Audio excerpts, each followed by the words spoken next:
Hello, I'm Janet Hammond here at WBOC's Historic Studio D. You're watching Delmarva Life.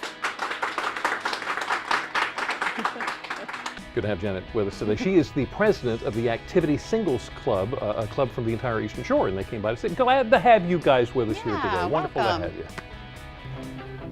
Well, there are many things that bring people here to Delmarva to live. There is the access to the water, there's the scenery, there's the retirement, perhaps a job, maybe even inspiration. Well, there's an author in Talbot County who left life in New York City for a different pace that has afforded her the free flow of creativity. Brian Spiros found out it's proving to be one of the best moves she's ever made.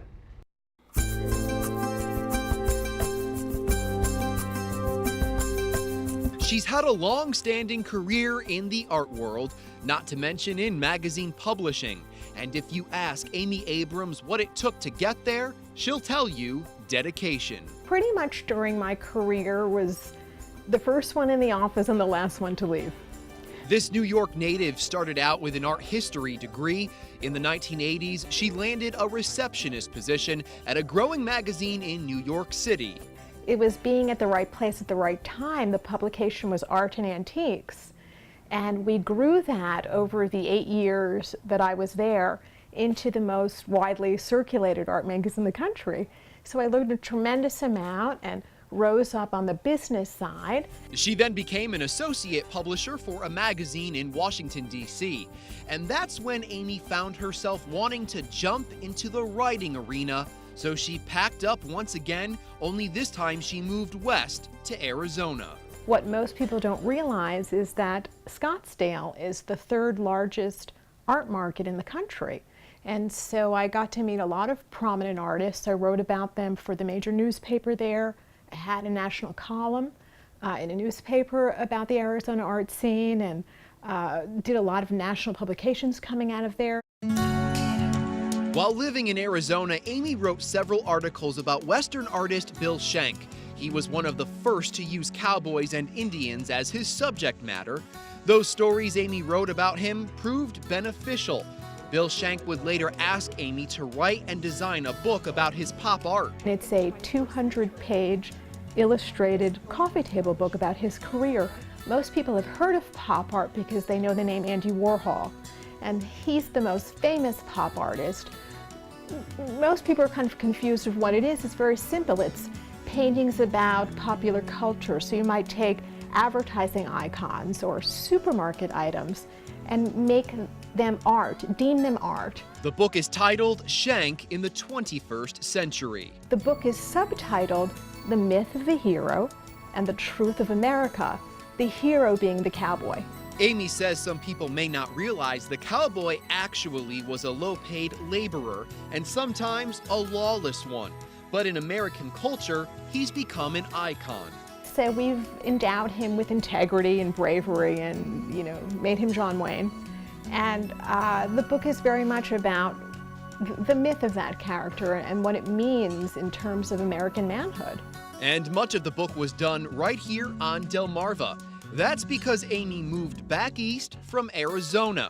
She first settled in Greensboro and now resides in Talbot County.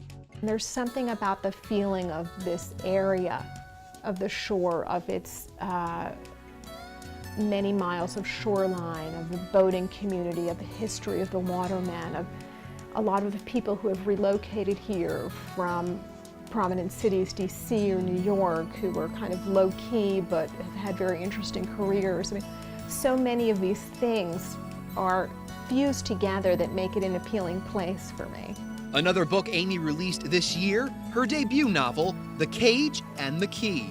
It's a spiritual sojourn that gives women something more, women who are seeking within motherhood, career, and romance, a way to grow spiritually, personally, and professionally, and find happiness. She descends down, liquid silver, magic elixir, changing shape. Amy says the book, which she described as fast-paced, funny, and engaging, comes from her own journey through life.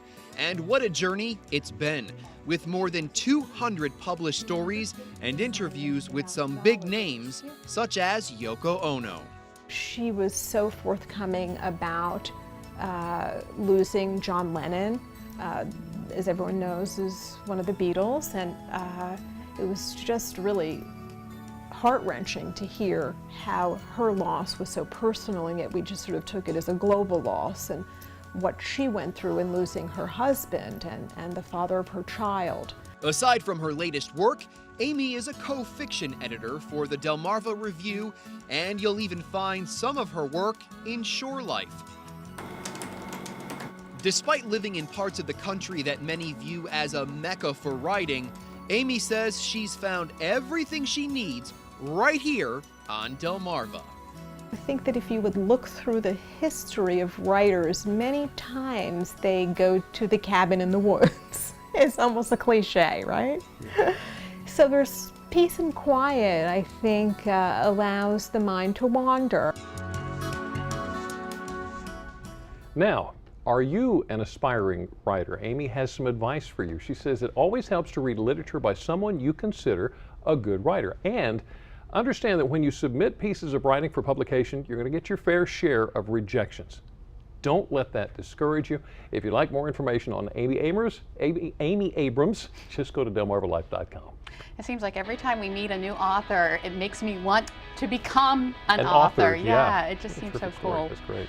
Well, and from one woman who is making a name for herself to another. Up next on Delmarva Life, we speak with basketball wife and reality TV star Lala Anthony. She tells us what she does to feel fabulous as she juggles a career, her family, and time with friends. And she also lets us know how you can feel fabulous too. A little bit later on, we're in the kitchen making lazy river wraps packed with plenty of flavor and thrown into one simple dish.